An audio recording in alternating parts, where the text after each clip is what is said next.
Okay everyone, so I'm going to introduce you now to the acrylic section. So I'm going to use again one of the images that will be as part of your pack. I'm just going to show you some techniques. It's completely up to you how you use the paint. The tubes are quite small, so really keep your little projects pretty small or you run out of paint. Now, as you can see, there's quite a lot of different colours in your pack, but what we're going to focus on is your yellow, red and blue, which are your primary colours, and then your white and black. Alright, again you're going to need your dish of clean water and some kitchen paper. So with the cat itself, as we said before, it's nice to use like different contrasting colours like the purples and yellows, or the complementary colours like the red and orange. So the same with the watercolours, don't mix in your original colour dish. So I'm going to take out some yellow, put it in there, clean off my brush, check and make sure there's no colour. I'm going to take a little bit of red, I'm going to mix it in, and now I have my orange. Alright. So, when you're painting, to get a nice straight line, just pull the brush to you, like that.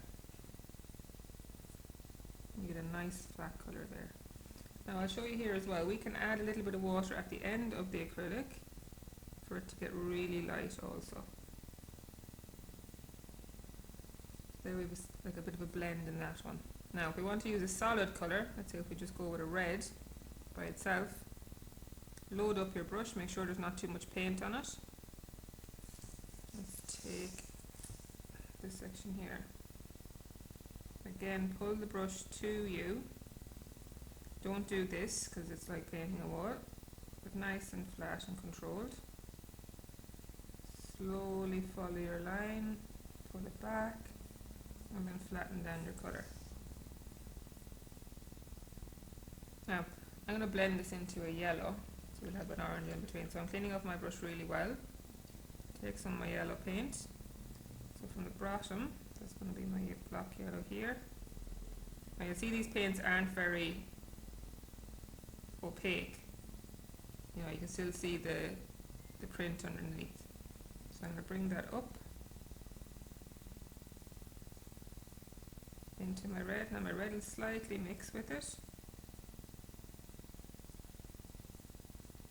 I'm getting a little, not a lot actually, a little bit, it's drying quite quick. A little bit of a blend down into my yellow.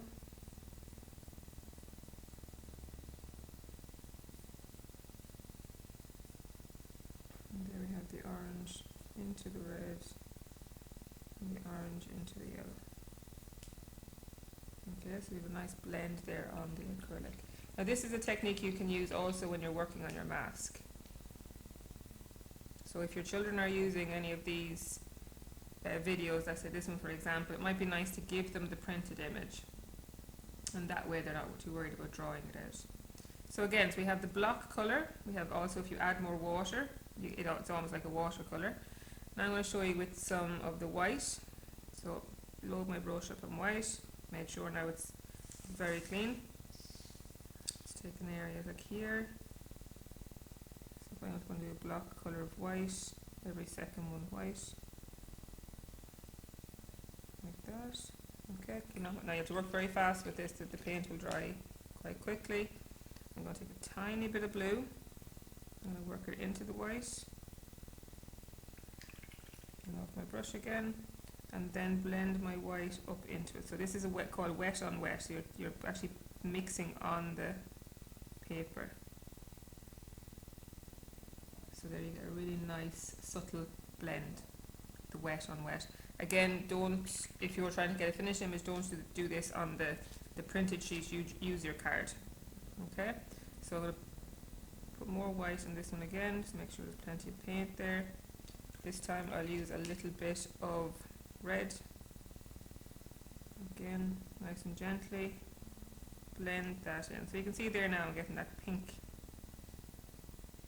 blend into the red, like so. Alright, so you're working with your pastel colours. So again, if you want a really strong, intense colour, avoid using white. And avoid using, like I'm going to show you now what happens when you add black to your paint. If you add black, it really flattens your colour. So let's say I take some red, and I I take this section here. Now I want to make sure there's plenty of paint on the page. So I'm doing the wet on wet technique again. Alright, clean off your brush. Check for any paint, it's good. Now I want the tiniest of black, just the tip. And you'll see how quickly that changes the colour.